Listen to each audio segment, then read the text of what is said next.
নমস্কার, আমি জ্যোতিষ ভারতী তন্ময় মণ্ডল। আমি আপনাদেরকে জানাবো যে মেষ রাশির বর্তমান পরিস্থিতি।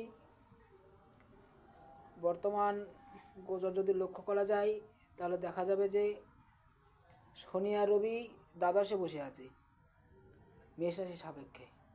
সুতরাং দ্বাদশ ভাব হচ্ছে আমাদের ব্যয়ের ভাব, আমাদের হসপিটালের ভাব, আমাদের শয্যার ভাব। দেখুন, শনি আর চন্দ্র হচ্ছে একে অপরের শত্রু।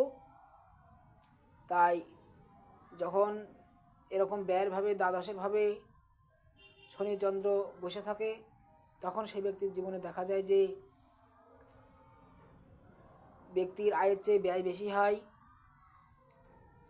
ব্যক্তি হসপিটালে চলে যায়, ব্যক্তির বিভিন্ন রকম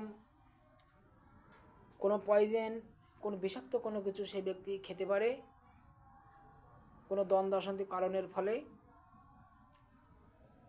যেই পয়জেন খাওয়ার ফলে সেই ব্যক্তি হসপিটাল পর্যন্ত যেতে হতে পারে, এমনকি মানুষের মৃত্যু পর্যন্ত হতে পারে। সুতরাং বর্তমান সময়ে বিশেষ করে যাদের জন্মকুণ্ডলীর মধ্যে চন্দ্র দুর্বল বা শনি চন্দ্রের বীজ দোষ আছে জন্ম সময়কালীন সময়ে, বিশেষ করে তারা, মেষরাশি তো বহু জাতক জাতিকারা আছে কিন্তু সকলে তো নয়, যাদের বিশেষ করে জন্মকুণ্ডলীতে চন্দ্র দুর্বল, শনি দৃষ্ট, শনির সাথে যুক্ত, চন্দ্র ত্রিকভাবে বসে আছে, তারা বর্তমান সময়ে খুব কেয়ারফুল থাকবেন, কোনো রকম দ্বন্দ্ব অশান্তি কলহ করবেন না, এবং যেন